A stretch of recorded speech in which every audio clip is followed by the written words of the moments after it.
Good morning students. बेटा आज हम एक बहुत अच्छा एक्ट करेंगे, ठीक है। हिंदी में मुकदमा हवा पानी का।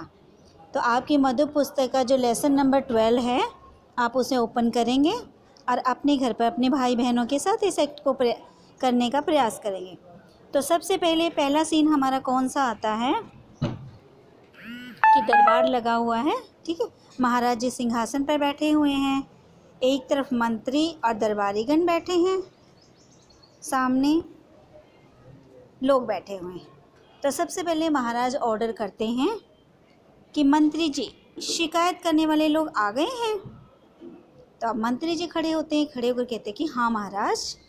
तो महाराज कहते हैं कि जिनके बारे में शिकायत आई है, क्या उन लोगों को भी यहाँ बुला लिया गया है? ठीक है।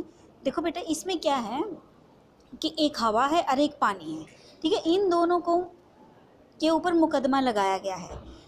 क्लियर बेटा? तो ये किसके पास पहुंचता है? हवा और पानी का मुकदमा महाराज के पास पहुंचता है। तो आप इसमें एक्ट के माध्यम से ना बहुत अच्छी तरह ये सीखोगे कि हमें प्रकृति को शुद्ध रखना चाहिए, और शुद्ध रखने के लिए हम क्या कर सकते हैं। अगर हवा और पानी ही शुद्ध नहीं होंगे तो हमारा स्वास्थ्य उससे प्रभावित होगा, ठीक है। तो इस एक्ट में आपको उम्मीद है कि बहुत मज़ा आएगा। तो उसके पश्चात मंत्री क्या कहते हैं कि हाँ महाराज, आज सब शिकायतें हवा और पानी के बारे में हैं, वे पास के कमरे में बैठे हैं।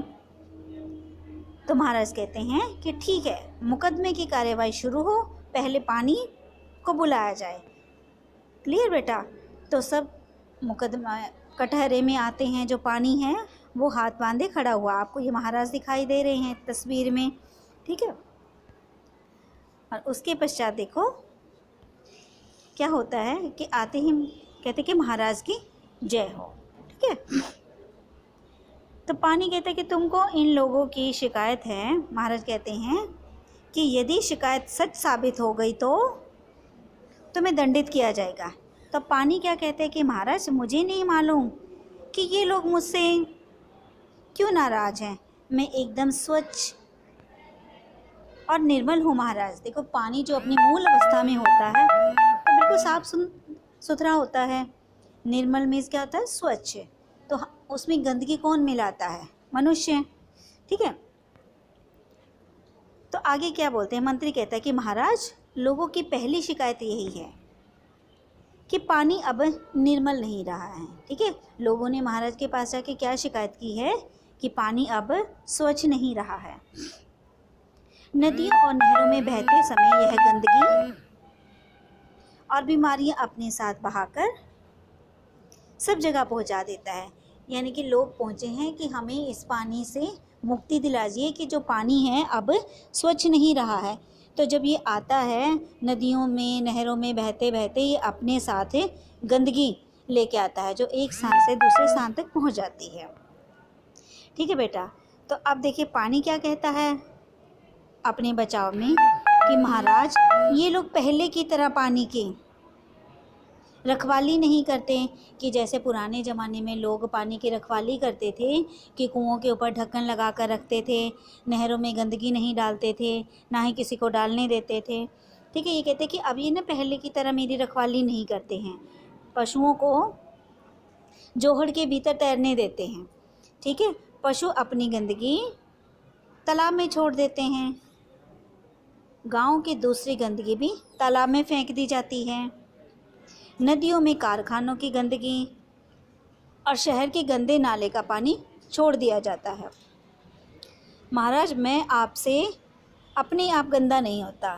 तो बात भी पानी की ठीक है। तो पानी ने क्या कहा है कि जो लोग हैं वो मेरी रखवाली नहीं करते हैं, यानी कि अपने पशुओं को जोहड़ों में ले जाते हैं तो पशु वहाँ पर गंदगी फैलाते हैं, गोबर करते हैं, मलमूत्र त्यागते हैं, ठीक है। इसी तरह जो लोग होते हैं अपने घरों का कूड़ा करकट भी तालाबों में फेंक देते हैं, ठीक है। ऐसे ही जो कारखानों का कचरा वगैरह होता है वो हम नदियों में बहा देते हैं, ठीक है। और जो गंदा पानी शहर भर का होता है वो भी नदियों की तरफ छोड़ दिया जाता है।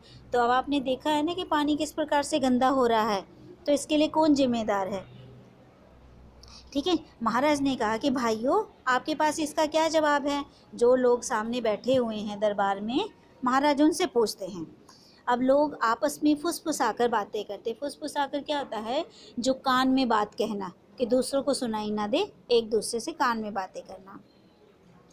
फिर उनमें से एक बोलता है, एक भाई बोलता है, क्या बोलता है कि एक व्यक्ति, महाराज ये तो मान लिया, पर कहीं बरसना कहीं नहीं बरसना, ये तो इस पानी की मनमानी है। ये कहते हैं चलो हम अपनी गलती मानते हैं। लोग क्या कहते हैं? अपनी गलती मानते हैं कि ये सब तो हम करते हैं, लेकिन महाराज ये पानी कहीं तो बरसता है, बारिश के रूप में भी तो हमें पानी प्राप्त होता है ना, तो कहीं ये वर्षा करता है और कहीं नहीं। मनमानी मीन्स अपनी मनमर्जी, कि ये पानी ना अपनी बहुत मनमर्जी करता है। अब देखो इसका जवाब पानी क्या देता है? पानी कहता है कि नहीं महाराज, मुझ पानी की मर्जी कहाँ चलती है, जिधर ढलान हो, वहाँ जहाँ का माहौल अनुकूल हो, वहाँ मुझे जाना ही पड़ता है। यानी कि अब क्या हुआ कि पानी आप देखते हो कि ऊंचाई से नीचे की तरफ आता है, तब ये भी पानी कहता है कि महाराज अब ये मेरी मर्जी कहाँ चले, कि जहाँ ऊंची जगह से नीची जगह हो गए तो मैं अपने आप चला जाऊँगा, ठीक है, तो मुझे जाना नहीं पड़ता है। और इन लोगों ने पहाड़ियों को काटकर वहाँ मैदान बना दिए हैं, वन नष्ट कर दिए हैं, ठीक है। ऐसी जगह बरसात कैसे हो सकती है? और वर्षा न होने के लिए भी यही लोग जिम्मेदार हैं। अब पानी ने अपनी सफाई दी है तो बिल्कुल सही कहा उसने कि महाराज मेरा कोई कसूर नहीं है। आपने देखा ना कि लोगों ने पेड़ काट दिए हैं, और पेड़ों से ही क्या होता है? वर्षा होती है। अब पेड़ काट दिए हैं तो बारिश कैसे होगी? तो यहाँ भी पानी की मनमर्जी नहीं चलती है। अब पानी कहता है कि जो बादल बना है वह तो बरसेगा ही, ठीक है। अब जब बादल बनेंगे तो बारिश होगी।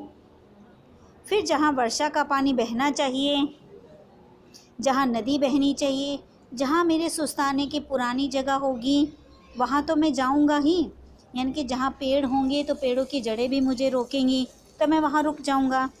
लोगों ने ऐसी जगहों पर घर बना लिए हैं। बोले अब जो मेरे रुकने की जगह थी वहाँ तो लोग रहने लग गए हैं, ठीक है, तो अब ऐसे में घर डूबेंगे हैं।